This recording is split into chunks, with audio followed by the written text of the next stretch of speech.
I have a great time with my life, and I want to share it.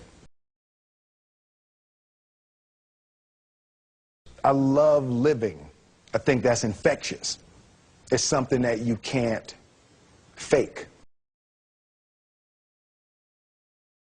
Greatness is not this wonderful, esoteric, elusive, God-like feature that only the special among us will ever taste. You know, it's something that truly exists in all of us. It's very simple.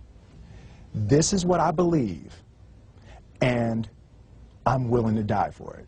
Yeah. Period.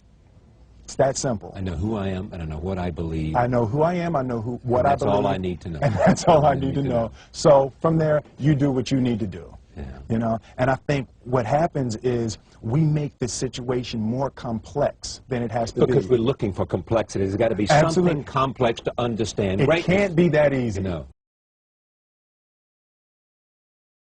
We didn't grow up with the sense that where we were was where we were going to be. You know, we grew up with the sense that where we were almost didn't matter because we were becoming right. Something greater.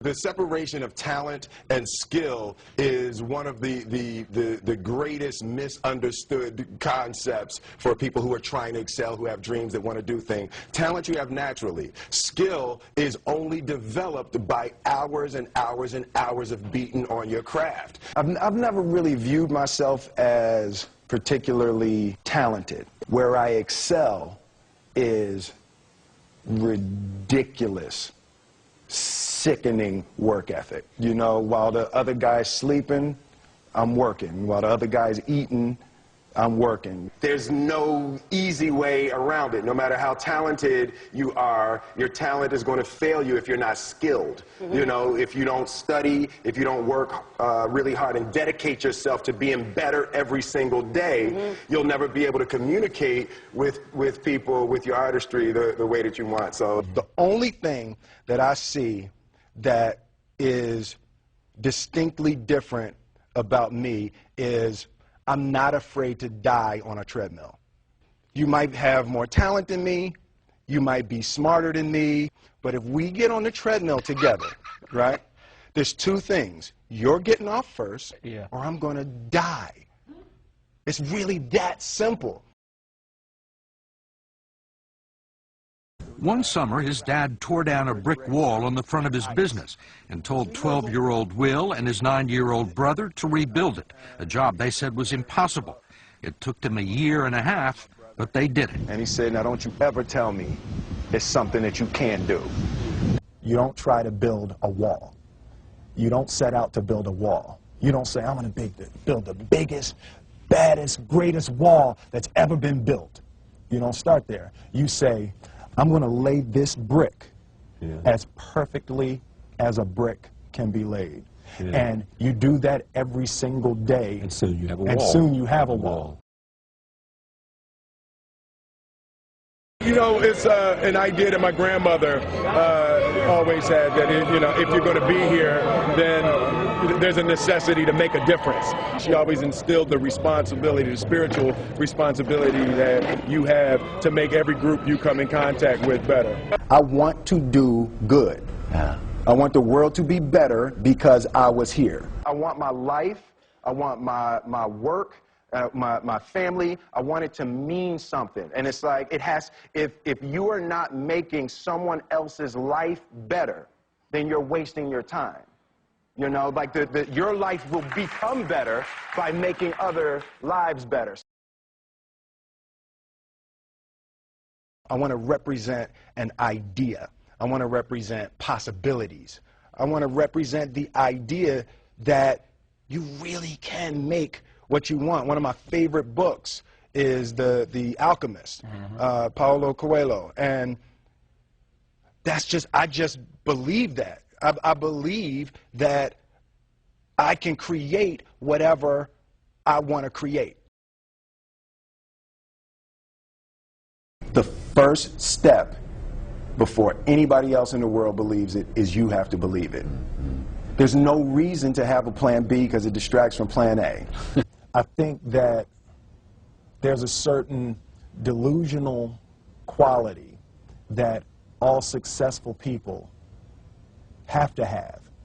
You have to believe that something different than what has happened for the last 50 million years of history. You have to believe that something different can happen. Confucius said, he who says he can and he who says he can't are both usually right. Being realistic is the most commonly traveled road to mediocrity. Why would you be realistic? What's the point of being realistic? Just put up a barrier. Yeah, I'm going to do it. It's done. It's already done. The second I decide it's done, it's already done. It's now we just got to wait for y'all to see. It's unrealistic to walk in a room and flip a switch and lights come on. That's unrealistic. Fortunately, Edison didn't think so. It's unrealistic to think you're going to bend a piece of metal and fly people over an ocean in that metal. That's unrealistic. But fortunately, the Wright brothers and others didn't believe that. And it just seems like such a ridiculous idea to me to embrace the idea that it's not going to happen. That's not real for that to happen. As soon as you say it, now you just made that real.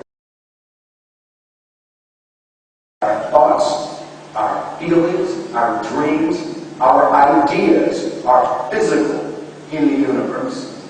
That if we dream something, if we picture something, if we commit ourselves to it, that is a physical thrust towards realization that we can put into the universe. That the universe is not a thing that's going to push us around. That the world and people and situations are not something that are going to push us around. That we are going to bend the universe and command and demand that the universe become what we want it to be. I study the patterns of the universe. There's a redemptive power that making a choice has, you know, rather than feeling like you're at effect to all the things that are happening. Make a choice, right? You just decide what it's going to be, who you're going to be, how you're going to do it. Just decide. And then from that point, the universe is going to get out your way. It's like it's water. It wants to move and go around stuff. You know. There's a flow of the universe that I've grown to know just how to go with it. I realized that to have the level of success that I want to have, it's difficult to spread it out and do multiple things. It takes such a desperate, obsessive focus. You really got to focus with all of your fiber and all of your heart and all of your creativity. I'm motivated by fear. Fear. You know? Fear of what? Fear of fear. I hate being scared to do something. And I think what developed in my early days was the attitude that I started attacking things that I was scared of. It was Franklin Roosevelt said the only fear you have to fear is fear itself. Absolutely. Remember that? Absolutely. Yeah. You can't be scared to die for the truth. The truth is the only thing that's ever going to be constant. Don't ever let somebody tell you you can't do something. Not even me. All right? You got a dream, you got to protect it. People can't do something themselves. They want to tell you you can't do it.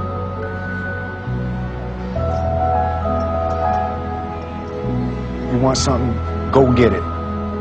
Period.